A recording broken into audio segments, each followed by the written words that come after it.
When I found out that Barber wasn't going to happen, as was planned as a full production, it was really, really not very good. I got a message from the office that because of the continuing health crisis, the production wasn't going to go ahead. I think, of course, we were all really disappointed when we realised that it wasn't going to happen live or as we imagined. It's like having the rug pulled from under you, and I think it's the same for everyone, really. It's not just opera singers or whatever, musicians.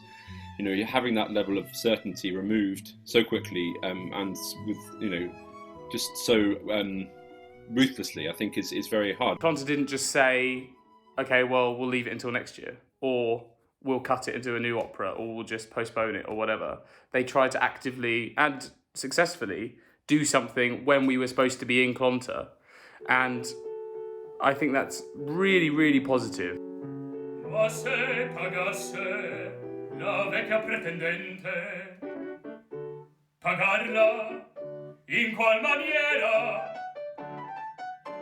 E poi vi Antonio che è un incognito, Figaro ricusa di dare una nipote matrimonio. It was put to me that I could learn Largo al factotum from Barber of Seville, but for me, singing those top Gs constantly, it's too hard. I'm not there vocally yet. And so I thought, okay, well, if I can't do an aria from the Barber of Seville, what operas are connected to that? What would make sense? And I thought, okay, well, Marriage of Figaro has the Count. It's a nice sequel from the Barber of Seville. And I thought I'd really like to do the Count.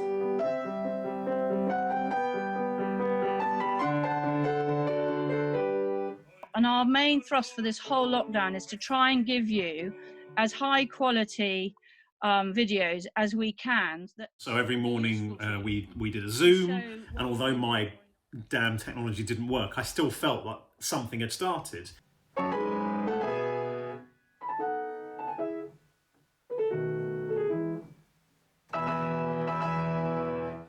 Una voce poco fa qui nel cor mi risuonò. Although I had misgivings about, how tricky it would be to achieve things online, and it's certainly a different beast altogether from working, face to face with someone, particularly for a coach like me, because I like to physicalise things with the singers, and I like to push them around a little bit, and and try different things. So to not have the ability to actually, have that contact with them is a little bit tricky. But nonetheless, we managed to do some very good work indeed. Dunque io son, tu non m'inganni.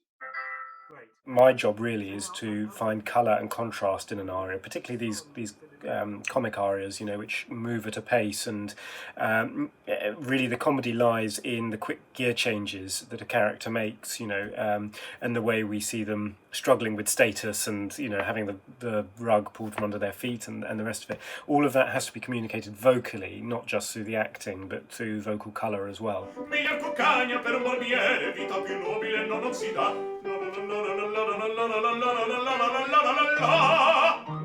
You have to have a certain level of confidence to be able to play the guy. In the aria, that's the bit I recorded. It's basically like, here I am. I know you always wanted me. I know you need me, and here I am. Just pay attention to me. And it's just like a showman, isn't he? He's just like a showman. Because it's a hard role. It's not an easy role. At the beginning, I was a bit, doubting a bit, but then I said, you know what? It's a great place to go and explore this role, because it's with people that are always going to support me, and to be honest with you, it's a role that I really wanted to try. Sometimes when coaches or singing teachers are playing the piano, they might miss certain things. So being able to fully see each other in so much detail as we are now is actually made me realise lots of things that I didn't realise I was doing, or has made me notice things that I think, oh, perhaps I can play on that, or perhaps I can work on that. So I think that was a pro to doing this experience online. Ma che cosa è questo amore che fa tutti delirar? That was why I was so excited to have been given this role, because I thought I can just enjoy my time and really, really go for the character. And I think that's what I'm most looking forward to doing, is learning more about how to get into the character and enjoy myself on stage.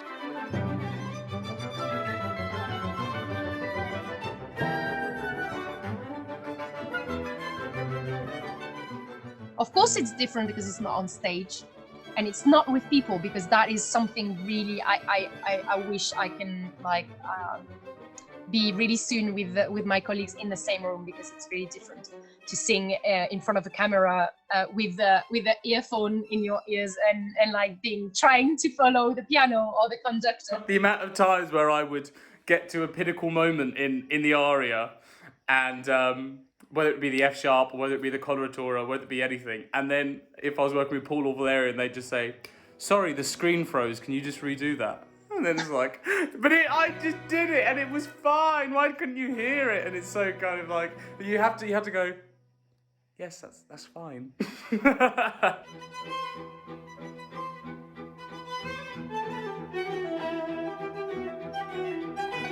Everyone that's been cast has first refusal on taking up their roles in this production again, and you know, we very much hope that as far as possible that team is sustained. A structure like Clonter is really important, especially at the stage the stage of my career, because it's a family, it's a big family, so it's so good to express myself as an artist in those in that kind of context. So when you get opportunities like Clonter to actually put something on stage, it's fantastic, because then obviously you try out all the stuff you've been learning.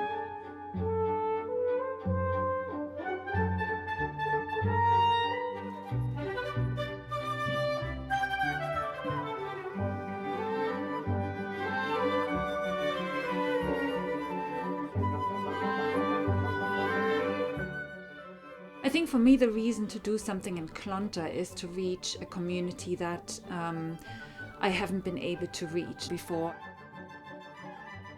This is my first comedy opera and my first Rossini, and I'm really excited about it, because I think at this point in time it's good to see funny and entertaining works.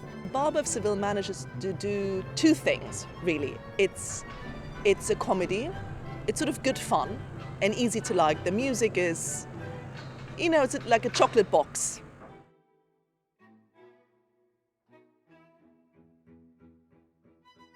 But actually there's a serious message within it that has to do with, you know, freedom and independence of this girl.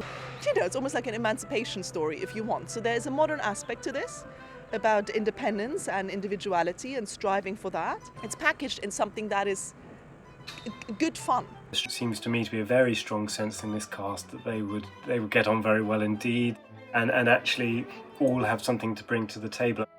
If I was able to come to Clonter, socialise with all these wonderful people, sing with all these wonderful people, and have an amazing time for a whole month, yeah, I mean, anyone would be super lucky to be able to do that. It would be wonderful to return to Clonter. We're always limited singing to our screen on the mantelpiece, you know, trying to put on our own performance without an audience, without any interaction and relationship with the other musicians and the audience. So it would be fantastic to be able to put it on in a live setting, a proper full-on production.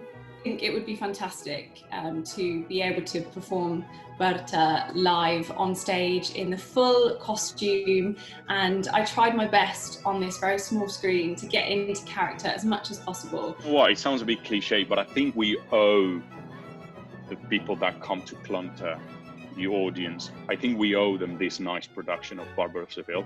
It's never too much Barber of Seville. You know, they will have fun.